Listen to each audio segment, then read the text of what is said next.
तारिणी बस बस जरा इथे. बरं ते पत्र दाखवलंस तू केदारला? दाखवलं पण पण त्याच्या मनातला संशय काही केला दूर होत नाहीये, बरोबर ना? होईल, पण त्यासाठी आपल्याला त्या माणसाला शोधून काढावं लागेल.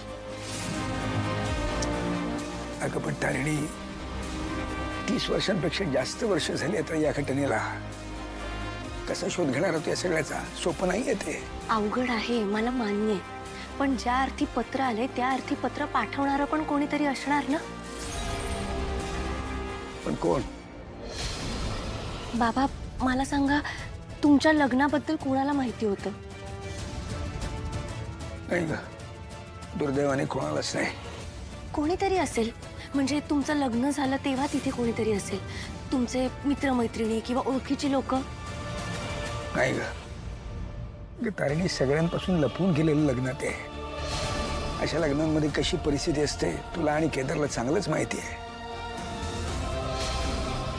तुम्ही जिथे संसार सुरू केला तिथली आजूबाजूचे, म्हणजे जे घर जळालं तिथली आजूबाजूची कोणी लोक, कोणी शेजारी, कोणीतरी असेल ज्यांना या लग्नाबद्दल माहिती असेल.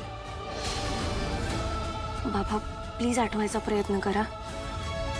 नाही ग, खरंच खरंच असं कोणीही नाही ग. नाही मला मला तुझी घालमेल कळते तारिणी, पण या सगळ्याचा शोध घेणं आता जवळजवळ अशक्य आहे खरंच. पण आपल्याला काहीही करून त्या माणसाला शोधून काढावंच लागेल. नाही म्हणजे ती व्यक्ती जर आपल्याला सापडली तर ती व्यक्ती केदारला सगळं खरं सांगू शकेल ना, ज्यामुळे केदारच्या मनातले सगळे प्रश्न दूर होतील आणि तुमच्या दोघांमधला अंतरही दूर होईल. तारिणी आले. बर ठीक आहे, आपण बोलू, नंतर बोलू. तुझी काकू काय म्हणते बघ जा. हो बाबा, तुम्ही प्लीज तेव्हा काय काय घडलं होतं याचा एकदा शांतपणे विचार करा. हां मी आलेच.